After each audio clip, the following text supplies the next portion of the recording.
everyone, good morning. Welcome to my channel Savitri Sunita Vlogs. ಇವತ್ತು ನಾನು ನನ್ನ ಒಂದು ಮಾರ್ನಿಂಗ್ ರೂಟೀನ್ನ ನಿಮ್ಮ ಜೊತೆ ಶೇರ್ ಮಾಡ್ಕೊಳತ್ತೀನಿ.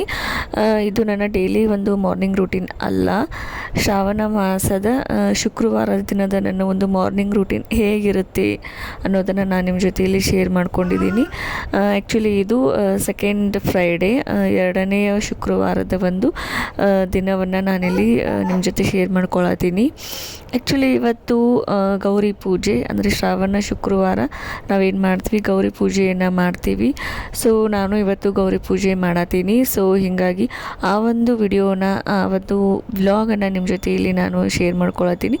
ಸೊ ಪೂರ್ತಿ ಒಂದು ವಿಡಿಯೋನ ಚೆಕ್ ಮಾಡಿ ನಾನು ಏನೇನೆಲ್ಲ ಮಾಡ್ತೀನಿ, ಹೇಗೆಲ್ಲ ಪೂಜೆಯನ್ನು ಮಾಡ್ತೀನಿ ಅನ್ನೋದನ್ನು. ಸೊ ಇವತ್ತು ಬೆಳಗ್ಗೆನೇ ನಾನು 5 ಗಂಟೆಗೆ ಅನ್ನೋ ಅಷ್ಟರಲ್ಲಿ ಎದ್ದಿದ್ನಿ. ಸೊ ಪ್ರದೀತ ಏನು ಮಲ್ಕೊಂಡಿದ್ದ. ಸೊ ಹೀಗಾಗಿ ಅವನು ಹೇಳೋ ಅಷ್ಟರಲ್ಲಿನೇ ನಾನು ಎದ್ದಿದ್ದೆ. ಇಲ್ಲೆಲ್ಲ ಬೆಳಕಿದೆ ಅಂತ ಹೇಳಕ್ಕೆ ಹೋಗಬೇಡ್ರಿ, ಯಾಕಂತಂದರೆ ಲೈಟ್ ಆನ್ ಇದೆ. ಮೇಲೆ ಅಪಾರ್ಟ್ಮೆಂಟಲ್ಲಿ ಫ್ಲಾಟ್ ಮುಂದೆನೂ ಲೈಟ್ ಆನ್ ಇದೆ, ಆಮೇಲೆ ಒಳಗಡೆ ರೂಮಲ್ಲಿನೂ ನಾನು ಲೈಟ್ ಆನ್ ಮಾಡ್ಕೊಂಡಿದ್ದೀನಿ. ಸೊ ಹೀಗಾಗಿ ಜಾಸ್ತಿ ಬೆಳಕಿದೆ ಅಷ್ಟೇ. ಸೊ ಬೆಳಗ್ಗೆ ಎದ್ದ ತಕ್ಷಣ ಬಾಗಿಲೆಲ್ಲ ಕಸ ಹೊಡ್ಕೊಂಡು ಎಲ್ಲ ಕ್ಲೀನ್ ಮಾಡಿಕೊಂಡು ಬಾಗಿಲು ತೊಳೆದು ಇಲ್ಲಿ ರಂಗೋಲಿಯನ್ನು ಹಾಕ್ಕೊಂಡಿದ್ದೀನಿ. ಸೊ ರಂಗೋಲಿ ಹಾಕ್ಕೊಂಡು ಪೂಜೆಯನ್ನು ಮಾಡಿ ಹೂವು ಏರಿಸಿದೆ. ಸೊ ಇದಾದಮೇಲೆ ನೆಕ್ಸ್ಟ್ ಇನ್ನೇನು ಮಾಡೋದು, ಮನೆಯಲ್ಲಿರುವಂಥ ದೇವ್ರ ಪೂಜೆಯನ್ನು ಮಾಡ್ತೀನಿ. ಅಂದರೆ ಮನೆಯ ಜಗಲಿ ಮೇಲೆ ಇರುವಂತಹ ದೇವರನ್ನು ಪೂಜೆ ಮಾಡ್ತೀನಿ. ಅದಾದಮೇಲೆ ಗೌರಿ ಪೂಜೆ ಮಾಡ್ಕೊಳ್ಳೋದಕ್ಕೆ ಎಲ್ಲವನ್ನು ರೆಡಿ ಮಾಡ್ಕೊಳತ್ತೀನಿ ಇಲ್ಲಿ. ಸೊ ನಾನಿಲ್ಲಿ ಗೌರಿ ಪೂಜೆಯನ್ನು ಏನು ಮಾಡ್ತೀನಿ, ನನ್ನ ಒಂದು ಕಿಚನ್ನಲ್ಲಿ ಮಾಡ್ಕೊಳತ್ತೀನಿ. ಅಂದರೆ ಕಿಚನ್ನು ಅಲ್ಲಿ ಬರ್ಶನ್ ಕಟ್ಟಿ ಮೇಲೇ ನಾನಿಲ್ಲಿ ಪೂಜೆಯನ್ನು ಮಾಡ್ಕೊಳತ್ತೀನಿ. ಯಾಕಂತಂದರೆ ನಾವಿವಾಗ ರೀಸೆಂಟಾಗಿ ಮನೆಗೆ ಬಂದಿದ್ದೀವಿ, ಈ ಒಂದು ಫ್ಲಾಟಿಗೆ ಶಿಫ್ಟ್ ಆಗಿದ್ದೀವಿ ರೀಸೆಂಟಾಗಿ. ಸೊ ಹೀಗಾಗಿ ಇನ್ನೂ ಮನೆಯಲ್ಲಿ ದೇವರು ರೂಮ್ ಅಂತ ಏನೂ ಇಲ್ಲ. ಡೈಲಿ ನಾವು ಹೆಂಗೆ ಪೂಜೆ ಮಾಡ್ತೀವಿ ಅಂತಂದರೆ, ಒಂದು ಟೇಬಲ್ ಇದೆ, ಅದು ಟೇಬಲ್ ಮೇಲೆ ಮನೆ ದೇವ್ರ ಫೋಟೋ, ಆಮೇಲೆ ಗಣೇಶನ ವಿಗ್ರಹ ಆ್ಯಂಡ್ ಬಾಲಕೃಷ್ಣ, ಆಮೇಲೆ ವೆಂಕಟೇಶ್ವರನ ಫೋಟೋ, ಇಷ್ಟು ದೇವ್ರ ಫೋಟೋ ಇದ್ದಾವೆ. ಸೊ ಅದನ್ನೇ ನಾವು ಏನು ಮಾಡ್ತೀವಿ, ಡೈಲಿ ಪೂಜೆಯನ್ನು ಮಾಡ್ತೀವಿ. ಆ್ಯಂಡ್ ಇಲ್ಲಿ ಗೌರಿ ಪೂಜೆ ಅಂತ ಅಂದರೆ ಸ್ವಲ್ಪ ಜಾಸ್ತಿನೇ ಸ್ಪೇಸ್ ಬೇಕಾಗ್ತೈತಿ, ಜಾಸ್ತಿನೇ ಜಾಗ ಬೇಕಾಗ್ತೈತಿ ಪೂಜೆ ಮಾಡೋದಕ್ಕೆ. ಮಂಟಪ ಇಟ್ಕೊಂಡು, ಕಲಶ ಇಟ್ಕೊಂಡು, ಆಮೇಲೆ ಎಲ್ಲ ಹೂ ಏರಿಸೋದಕ್ಕೆ, ರಂಗೋಲಿ ಹಾಕೋದಕ್ಕೆ, ಆಮೇಲೆ ನೈವೇದ್ಯ ಇಡೋದಕ್ಕೆ, ಆಮೇಲೆ ಆರತಿ ಇಡೋದಕ್ಕೆ. ಸೊ ಎಲ್ಲ ಥರದಲ್ಲಿ ಏನಾಗುತ್ತೆ, ಇಲ್ಲಿ ಜಾಗ ಜಾಸ್ತಿ ಬೇಕಾಗ್ತೈತಿ. ಸೊ ಹೀಗಾಗಿ ನಾನು ಏನು ಮಾಡಿದೆ, ಅಡುಗೆ ಮನೆಯಲ್ಲಿನೇ ಬರ್ಶನ್ ಕಟ್ಟಿ ಮೇಲೇ ಒಂದು ದಿಕ್ಕನ್ನು ನೋಡಿಕೊಂಡು ಅಲ್ಲೇ ಪೂಜೆ ಮಾಡಬೇಕು ಅಂತ ಅಂದ್ಕೊಂಡು ಅಲ್ಲೇ ಪೂಜೆ ಮಾಡೋದಕ್ಕೆ ಸ್ಟಾರ್ಟ್ ಮಾಡಿದ್ದೀನಿ. ಸೊ ನಾನು ಏನು ಮಾಡಿದೆ, ನೈಟ್ನೇ ಎಲ್ಲನೂ ಕ್ಲೀನ್ ಮಾಡಿ ಇಟ್ಕೊಂಡಿದ್ದೆ, ಬೆಳಗ್ಗೆ ಬೇಗ ಏನು ಮಾಡೋದಕ್ಕಾಗಲ್ಲ ಅಂತ ಹೇಳಿ. ಆ್ಯಂಡ್ ಅದರಲ್ಲಿ ಪ್ರದೀತ ಹೇಳೋ ಅಷ್ಟರಲ್ಲಿ ನಾನೆಲ್ಲ ಕೆಲಸನೂ ಮುಗಿಸ್ಕೊಂಡಿರಬೇಕು. ಅವನೆದ್ರೆ ಅಂತೂ ಯಾವ ಕೆಲಸನೂ ಆಗೋದಿಲ್ಲ ನನಗೆ. ಸೊ ಹೀಗಾಗಿ ಅವನು ಹೇಳೋ ಅಷ್ಟರಲ್ಲೇ ನಾನು ಪೂಜೆ ಮಾಡೋದಕ್ಕೆ ಸ್ಟಾರ್ಟ್ ಮಾಡ್ಕೊಂಡಿದ್ದೀನಿ. ಮೊದಲಿಗೆ ಇಲ್ಲಿ ಒಂದು ಮನೆಯನ್ನು ಇಟ್ಕೊಂಡಿದ್ದೀನಿ. ಸೊ ಮನೆಯನ್ನು ಇಟ್ಕೊಂಡು ಅದ್ರ ಮೇಲೆ ಒಂದು ಬಟ್ಟೆಯನ್ನು ಹಾಸ್ಕೊಂಡಿದ್ದೀನಿ. ಸೊ ಅದಾದಮೇಲೆ ಒಂದು ಪ್ಲೇಟಲ್ಲಿ ಅಕ್ಕಿಯನ್ನು ಹಾಕ್ಕೊಂಡಿದ್ದೀನಿ. ಸೊ ಅಕ್ಕಿ ಹಾಕ್ಕೊಂಡು ಅದರಲ್ಲಿ ಅಷ್ಟದಳ ಕಮಲವನ್ನು ಬಿಡಿಸ್ಕೊಂಡಿದ್ದೀನಿ.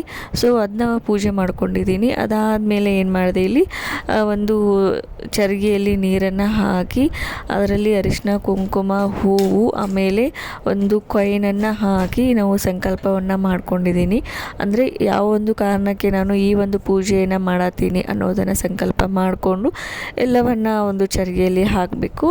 ಅದಾದಮೇಲೆ ಈ ಥರ ವಿಳೆದೆನೆಯನ್ನು, ಎಲೆಯನ್ನು ಹಾಕಿ ಮೇಲೆ ಕಾಯಿಯನ್ನು ಇಟ್ಕೊಂಡು ಅದಾದಮೇಲೆ ಪೂಜೆಯನ್ನು ಮಾಡೋದಕ್ಕೆ ಸ್ಟಾರ್ಟ್ ಮಾಡಬೇಕು. ಆ್ಯಂಡ್ ಇಲ್ಲಿ ಒಂದು ಹೇಳಬೇಕಂತಂದರೆ, ನಾನು ಈ ಒಂದು ಪೂಜೆಯನ್ನು ಮುಂಚೆಯಿಂದನೂ ಮಾಡ್ಕೊತಾನೆ ಬಂದಿದ್ದೀನಿ. ಮುಂಚೆಯಿಂದ ಅಂತಂದರೆ ಒಂದು 10 ವರ್ಷದಿಂದನೇ ಆಗಿರ್ಬೋದು. ಒಂದು 10 ವರ್ಷದಿಂದ ನಾನು ಈ ಒಂದು ಪೂಜೆನ ಮಾಡತ್ತೀನಿ. ಅಂದರೆ ನಮ್ಮ ಮನೆಯಲ್ಲಿ, ತವ್ರ ಮನೆಯಲ್ಲಿ ನಮ್ಮ ಮಮ್ಮಿ ಮಾಡ್ತಿದ್ಲು. ಸೊ ನಮ್ಮಮ್ಮ ಏನು ಮಾಡ್ತಿದ್ರಲ್ಲ ಪೂಜೆ, ಅವ್ರ ಜೊತೆಗೆ ನಾನು ಮಾಡ್ತಿದ್ದೆ. ಆ್ಯಕ್ಚುಲಿ ನಮ್ಮಮ್ಮ ನನಗೆ ಮಾಡೋದಕ್ಕೆ ಹಾಸ್ತಿದ್ರು ಈ ಒಂದು ಪೂಜೆನ. ಸೊ ಎಲ್ಲ ಥರ ಪೂಜೆನ ಮಾಡೋದಕ್ಕೆ ಕಲಿಬೇಕು, ಎಲ್ಲ ಥರ ಪೂಜೆನ ಮಾಡಬೇಕು ಅಂತ ಹೇಳಿ ಅವ್ರು ಯಾವ ಪೂಜೆ ಮಾಡಿದ್ರು ನಮ್ಮನ್ನ ಕರ್ಕೊಂಡೇ ಮಾಡ್ತಿದ್ರು. ಸೊ ಮುಂದೆ ಗಂಡನ ಮನೆಗೆ ಹೋದ್ಮೇಲೆ ಎಲ್ಲ ಥರನೂ ಪಾಲಿಸ್ಕೊಂಡು ಹೋಗಬೇಕು ಅಂತ ಹೇಳಿ. ಸೊ ಹೀಗಾಗಿ ನಾನು ಇದನ್ನೆಲ್ಲ ಪೂಜೆ ಏನೇನೆಲ್ಲ ಮಾಡ್ತೀನಿ ಅದನ್ನೆಲ್ಲನೂ ನಮ್ಮ ಅಮ್ಮನೇ ಕಲಿಸಿರೋದು ನನಗೆ. ಸೊ ಅವರಿಂದನೇ ನಾನು ಇಷ್ಟೆಲ್ಲ ಪೂಜೆ ಎಲ್ಲನೂ ಮಾಡತ್ತೀನಿ. ಆ್ಯಂಡ್ ಮದುವೆ ಆದಮೇಲೆ ಫಸ್ಟ್ ಟೈಮ್ ನಾನು ಗಂಡನ ಮನೆಯಲ್ಲಿ ಈ ಒಂದು ಪೂಜೆನ ಮಾಡತ್ತೀನಿ, ಗೌರಿ ಪೂಜೆನ ಮಾಡತ್ತೀನಿ. ಆ್ಯಂಡ್ ಇವಾಗ ರೀಸೆಂಟಾಗಿ ನಾವು ಹೈದ್ರಾಬಾದ್ಗೆ ಬಂದಿರೋದು. ಇನ್ನೂ ಅಷ್ಟೊಂದೆಲ್ಲ ಸಾಮಾನನ್ನು ತೊಗೊಂಡಿಲ್ಲ, ಅಂದರೆ ಪೂಜೆಗೆ ಬೇಕಾಗಿರುವಂಥ ಅಷ್ಟೊಂದು ಎಲ್ಲ ಥರದ ಸಾಮಾನ್ಯನ ಇನ್ನೂ ತೊಗೊಂಡಿಲ್ಲ. ಸೊ ಇವಾಗ ಒಂದೊಂದಾಗಿಯೇ ತೊಗೊಳ್ಬೇಕು. ಆ್ಯಂಡ್ ಪೂಜೆಗೆ ಅಂತ ಅಂದರೆ ಅದು ಲಕ್ಷ್ಮೀ ಪೂಜೆಗೆ ಅಂತಂದರೆ ಅವಳಿಗೆ ಅಲಂಕಾರ ಇಷ್ಟ. ಸೊ ಅಲಂಕಾರ ಮಾಡಬೇಕಂದ್ರೆ ಎಲ್ಲ ಥರದ ಒಡವೆಗಳನ್ನು ಅವಳಿಗೆ ಹಾಕಬೇಕು. ಬಟ್ ನಾನು ಇವಾಗ ಈ ಒಂದು ಪೂಜೆನ ಮಾಡತ್ತೀನಿಲ್ಲ. ಸೊ ಹೀಗಾಗಿ ಇನ್ನೂ ಅಷ್ಟೊಂದೆಲ್ಲ ಇನ್ನೂ ತೊಗೊಂಡಿಲ್ಲ. ಸೊ ನೆಕ್ಸ್ಟ್ ವೀಕ್ ಏನು ವರಮಹಾಲಕ್ಷ್ಮಿ ಹಬ್ಬ ಇದೆ.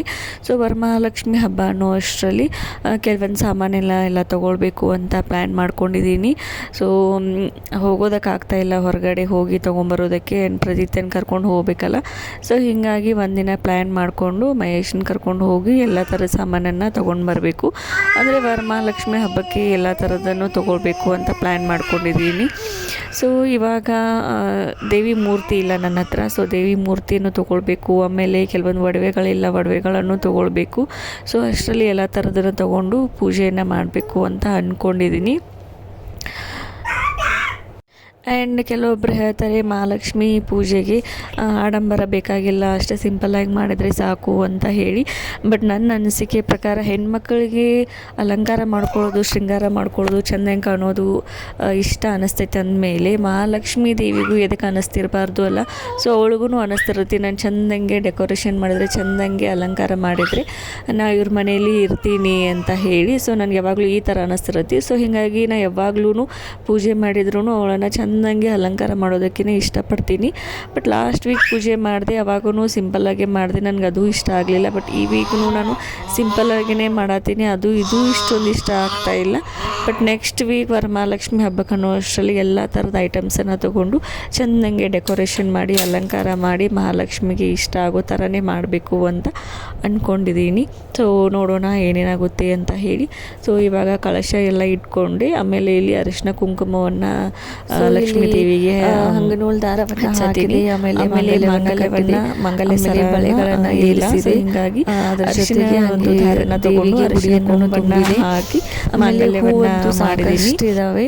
ನಮ್ಮ ಅತ್ತೆ ಏನು ಮಾಡ್ತಾರೆ, ಡೈಲಿ ವಾಕಿಂಗ್ ಹೋಗಿರ್ತಾರಲ್ಲ. ಸೊ ವಾಕಿಂಗ್ ಹೋದಾಗ ಅಲ್ಲಿ ಪಾರ್ಕಲ್ಲಿ ಹೂವನ್ನು ತೊಗೊಂಡು ಬಂದಿರ್ತಾರೆ. ಸೊ ಇದನ್ನ ನಿನ್ನೆ ನಾನು ಹೂವಿನ ಮಾಲೆಯನ್ನು ರೆಡಿ ಮಾಡಿ ಇಟ್ಕೊಂಡಿದ್ದೆ. ಮುಂಜಾನೆ ಟೈಮಲ್ಲಿ ಆಗಲ್ಲ ಅಂತ ಹೇಳಿ ನೈಟ್ನೇ ಏನು ಮಾಡಿದೆ, ಮಾಲೆಯನ್ನು ಮಾಡಿ ಇಟ್ಕೊಂಡಿದ್ದೆ.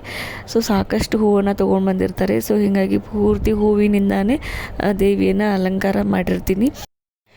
ಇನ್ನೂ ಪೂಜೆ ಮಾಡೋದು ಮುಗಿದಿರಲಿಲ್ಲ. ಅಷ್ಟರಲ್ಲಿ ಪ್ರತಿತೆ ಎದ್ಬಿಟ್ಟ.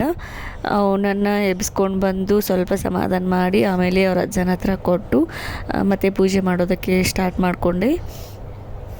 ಸೊ ಫೈನಲಿ ಡೆಕೋರೇಷನ್ ಮಾಡೋದೆಲ್ಲ ಮುಗೀತು. ದೇವಿಗೆ ಅಲಂಕಾರ ಮಾಡಿದೆ, ಆಮೇಲೆ ಹೂವು ಏರಿಸಿದೆ, ಎಲ್ಲ ಮುಗೀತು. ಅದಾದಮೇಲೆ ಇಲ್ಲಿ ರಂಗೋಲಿಯನ್ನು ಹಾಕತ್ತೀನಿ. ಇಲ್ಲಿ ಶ್ರೀಚಕ್ರ ಬಿಡಿಸಿ ಒಂದು ಹಾಗೆ ಫ್ಲವರನ್ನು ತೆಗೆದು ಜಸ್ಟ್ ಸಿಂಪಲ್ಲಾಗಿ ರಂಗೋಲಿಯನ್ನು ಹಾಕ್ಕೊಂಡೆ. ದೊಡ್ಡ ರಂಗೋಲಿ ಹಾಕಬೇಕಂದ್ರೆ ಅಷ್ಟೊಂದು ಸ್ಪೇಸ್ ಇಲ್ಲಲ್ಲ. ಸೊ ಹೀಗಾಗಿ ಅಷ್ಟೇ ಒಂದು ಚಿಕ್ಕದಾಗಿ ಒಂದು ರಂಗೋಲಿಯನ್ನು ಬಿಡಿಸ್ಕೊಳ್ತಾ ಇದ್ದೀನಿ.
ಆ್ಯಂಡ್ ಪೂಜೆ ಎಲ್ಲ ಮುಗಿದಾದ್ಮೇಲೆ ನಾನಿಲ್ಲಿ ನೈವೇದ್ಯಕ್ಕೆ ಅಂತ ಹೇಳಿ ಪಾಯಸನ ಹುರ್ಕೊಳತ್ತೀನಿ. ಶಾವಿಗೆ ಪಾಯಸ ಮಾಡಬೇಕು ಅಂತ ಆಲ್ರೆಡಿ ನಾನು ನೈವೇದ್ಯ ಮಾಡಿದ್ದೀನಿ. ಅಂದರೆ ಪೂಜೆ ಟೈಮಲ್ಲಿ ಲಕ್ಷ್ಮೀ ದೇವಿಗೆ ಡ್ರೈ ಫ್ರೂಟ್ಸು ಆಮೇಲೆ ಸಕ್ಕರೆ ಪುಟಾಣಿ ಇವನ್ನೆಲ್ಲನೂ ನೈವೇದ್ಯ ಮಾಡಿದ್ದೀನಿ. ಪೂಜೆನ ಬೇಗ ಮಾಡಿರ್ತೀನಲ್ಲ, ಸೊ ಹೀಗಾಗಿ ಅಷ್ಟು ಬೇಗ ನೈವೇದ್ಯ ಮಾಡ್ಕೊಳ್ಳೋಕ್ಕಾಗೋದಿಲ್ಲ. ಸೊ ಹೀಗಾಗಿ ಆ ಟೈಮ್ನಲ್ಲಿ ಡ್ರೈ ಫ್ರೂಟ್ಸ್ ಅಷ್ಟೇ ನೈವೇದ್ಯನ ಮಾಡಿರ್ತೀನಿ. ಅದಾದಮೇಲೆ ಒಂದು ಸ್ವಲ್ಪ ಹೊತ್ತು ಟೈಮ್ ಆದಮೇಲೆ ಸ್ವಲ್ಪ ಎಲ್ಲ ಕೆಲಸ ಎಲ್ಲ ಮುಗಿದಾದಮೇಲೆ ಇಲ್ಲಿ ಪಾಯಸ ಮಾಡ್ಕೊಳ್ಳೋದಕ್ಕೆ ಪಾಯಸನ ಮಾಡತ್ತೀನಿ. ಸೊ ಪಾಯಸ ರೆಡಿ ಆಯಿತು. ಸೊ ದೇವಿಗೆ ನೈವೇದ್ಯವನ್ನು ಮಾಡಿದೆ. ಸೊ ಇದಾಗಿತ್ತು ನನ್ನ ಒಂದು ಶುಕ್ರವಾರದ ಶ್ರಾವಣ ಮಾಸದ ಶುಕ್ರವಾರದ ಮಾರ್ನಿಂಗ್ ವ್ಲಾಗ್. ಸೊ ತಾಯಿ ಗೌರಿ ತಾಯಿ ಎಲ್ಲರಿಗೂ ಒಳ್ಳೆಯದನ್ನು ಮಾಡಲಿ.